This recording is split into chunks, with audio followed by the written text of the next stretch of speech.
اللہ تعالیٰ نے ایک بار پھر ہمیں رمضان المبارک کا مہینہ عطا فرما دیا، اس پر ہمیں اللہ رب العزت کا شکر ادا کرنا چاہیے۔ اللہم لک الحمد ولک الشکر، اللہم لک الحمد کلہ ولک الشکر کلہ۔ اگر یہ الفاظ یاد نہ ہو سکیں تو جس طرح ممکن ہو اللہ کا شکر ضرور ادا کرنا چاہیے، اس لیے کہ یہ رمضان المبارک کا مہینہ رحمتوں والا، برکتوں والا مہینہ یہ نصیب والوں کو ہی نصیب ہوا کرتا ہے۔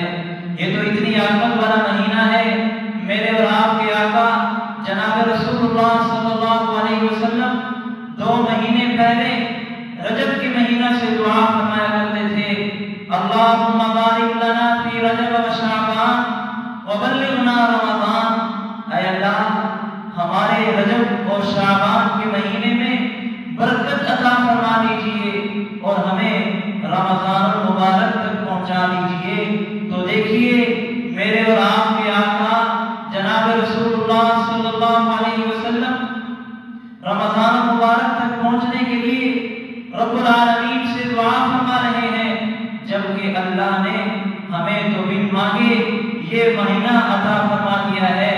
تو ہمیں اللہ کا شکر ادا کرنا چاہیے اور اس شکر کے ساتھ ساتھ اس دعا کا بھی اہتمام کریں جو دعا میرے اور آپ کے آقا جناب رسول اللہ صلی اللہ علیہ وسلم اس ماہ مبارک کی آمد پر اپنے اصحاب کو سکھلایا کرتے تھے۔ وہ دعا کون سی ہے؟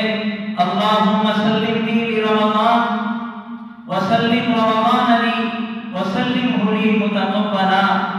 اے اللہ مجھے اس ماہ مبارک کے لیے صحیح سالم اور تندرست کر دیجئے، اور اس ماہ مبارک کی ہر گھڑی، ہر لمحہ، ہر لحظہ میرے لیے کامل اور مکمل فرما دیجئے، اور اس ماہ مبارک کو میرے حق میں مقبول بھی بنا دیجئے۔